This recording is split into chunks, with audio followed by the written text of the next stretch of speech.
Painel Martínez. Quanto... Saudações cordiais, meus respeitos a você e ao seu público. Muito obrigado pelo gentil convite. Bem, do ponto de vista militar, como você vê a situação, Major?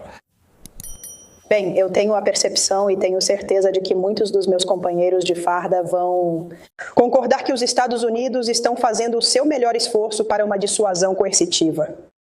O que significa coercitiva? Já foi feito o bloqueio marítimo, o bloqueio aéreo, o bloqueio econômico já existia há algum tempo, as sanções igualmente. Colocaram recompensa pelas cabeças deles. Então seguimos para a próxima fase. O presidente Trump já disse isso e hoje foi reafirmado nas comunicações vindas dos Estados Unidos. Ou seja, o que está sendo feito agora é como quando você tem um doente ou uma pessoa que precisa de oxigênio. Imagine assim, ela está com a máscara de oxigênio e você vai fechando a quantidade de oxigênio. Essa pessoa começa a sofrer porque não consegue respirar. É isso que os Estados Unidos estão realmente fazendo. Estão fechando o oxigênio para o narcoterrorista, para o seu grupo, para todos aqueles que estão ao redor e estão dizendo, essa opção não serve e continuam fechando o oxigênio. Essa opção não serve, continuam fechando o oxigênio. E continuam dando a oportunidade de conversar, porque disseram, bem, vamos conversar. Não, essa opção realmente não serve. Essa opção definitivamente não serve. E hoje em dia só restam basicamente duas opções. Ou o narcoterrorista com sua equipe, ou esse pessoal vai embora, ou simplesmente vão sair por outros meios. Agora, dado o posicionamento militar nas águas do Caribe, desse, como chamam, pacote militar mobilizado, aéreo e marítimo, o que poderíamos esperar? Que tipo de atuação se poderia esperar? Ou seja, de acordo com o estilo de operação militar dos Estados Unidos, o fato de estarem em San Martín, o porta-aviões, um navio anfíbio, o anfíbio, o Iwo Jima estar por ali também, o fato de haver bombardeiros, os F-35, um submarino, etc. O que se pode esperar? Algo catastrófico, destrói cidades inteiras, porque é disso que o regime de Maduro está falando, não é? Vão bombardear o país, vão acabar com a Venezuela. Bem, uma coisa é o que Maduro diz ao povo de dentro, uma coisa é o que Maduro quer fazer os outros acreditarem, entre uma dança e outra coisa é a realidade. Os Estados Unidos nunca nem vai propor uma invasão à Venezuela. Isso tem que ficar claro, porque até o Papa acho que está confuso sobre isso. Não está sendo proposta uma invasão. Se a invasão tivesse sido desejada, já teríamos tido a invasão há anos. Não teríamos ido para o que é o processo de dissuasão coercitiva. Os Estados Unidos podem atacar hoje e têm todos os meios para fazê-lo. E ainda assim continuam com o processo de dissuasão. A melhor guerra é aquela que se evita e por isso sempre se dá ao criminoso a possibilidade de se render.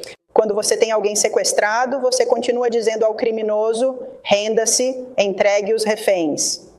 Venezuela, nós os venezuelanos, somos os reféns indefesos de Maduro. E estão pedindo exatamente para a pessoa que está sendo o terrorista que se renda. Quando as negociações acabam, é quando o policial, que está justamente nessa situação de reféns, precisa atacar aquele que não quer se render.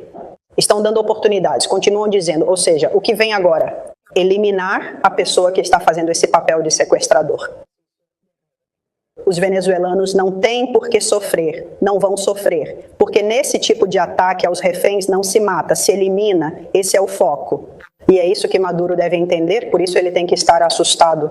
E o foco não é Maduro, o foco é Maduro. O foco são os irmãos Siniestro, é Padrino, é Diosdado Cabello. São todos aqueles que continuarem querendo usurpar o poder. Porque lembre-se, eles continuam sendo ilegítimos e vão continuar sendo ilegítimos. Não importa o que digam, não importa o quanto dancem e não importa o quanto pensem ou queiram fazer. Os venezuelanos acreditarem aqui dentro que estamos diante de uma invasão ou mesmo que procurem o Papa para que o Papa diga isso. E olha, o Papa está fazendo o seu trabalho. Os papas sempre têm que pedir para que não matem as pessoas. Isso é o lógico. Claro, eu comentava isso mais cedo, não é mesmo?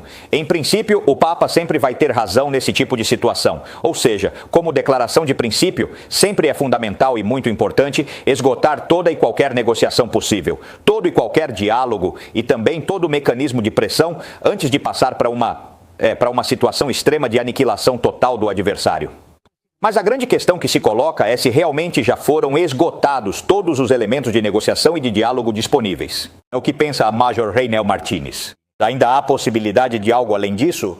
Independentemente de que tenha vencido na sexta-feira um prazo que Donald Trump deu por telefone a Nicolás Maduro para que deixasse o poder, ele poderia ter calculado, Major, que, bom, dou esse prazo e ele vai embora para salvar a própria pele para que eu não haja militarmente.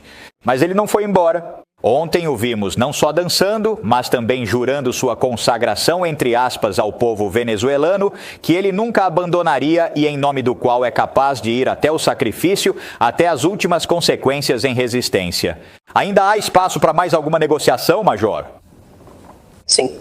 As negociações cessam quando o tiro é disparado. E o tiro não necessariamente precisa ser disparado para que as negociações cessem. Quando você atira, você passa para uma próxima fase, que é dizer, você não acreditou em mim, aí está o tiro. Então, o tiro passa assim, e soa. Não necessariamente as negociações cessam nesse momento, mas passam para um nível maior, de maior calibre, por assim dizer, ou seja, um patamar mais elevado. Os Estados Unidos ainda podem continuar utilizando ferramentas mais potentes para continuar fechando o fluxo de oxigênio. E os organismos, incluindo o Papa, vão continuar pedindo para você sentar. Ou seja, tudo isso até as ações do Papa são favoráveis ao que é a saída. Por que são favoráveis? Porque ele está dizendo, olha, negocie, sente-se, não deixe que te matem. Então, é preciso entender que até que o tiro não seja disparado, mas o tiro definitivo, o tiro do aniquilamento, todos os outros tiros vão ser possíveis. E eu comentava isso hoje com vários colegas. A Venezuela tem sido como um navio, ao longo dos anos foram dando pancadas nesse navio, e esse navio vai ficando cada vez com mais buracos, entra mais água. E durante esses 25 anos, a oposição e toda a Venezuela foram fazendo buraco após buraco nesse navio. E hoje ele está como um coador. Então, o único que falta é que a água entre por completo.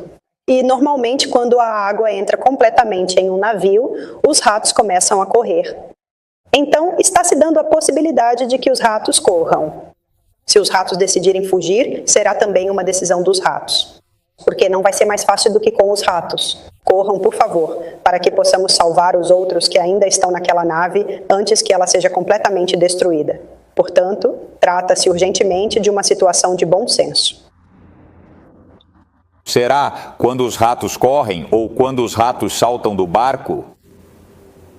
Bem, o que os ratos colocam lá dentro não sai. Nada. Seja o que for, um deles vai entrar em pânico ou fugir. Vamos fazer uma pausa. Prefeito, ao retornar, gostaria que analisássemos cuidadosamente as expectativas dela, as expectativas de uma oficial da Força Aérea venezuelana forçada ao exílio. Precisamente por causa do que ele disse, do que fez, do que investigou e do que denunciou sobre a corrupção, corroendo as Forças Armadas venezuelanas, infelizmente em um momento ruim, sob a liderança de Chávez e de Nicolás Maduro. A expectativa que Reinald Martinez tem sobre o que o presidente Trump poderia anunciar.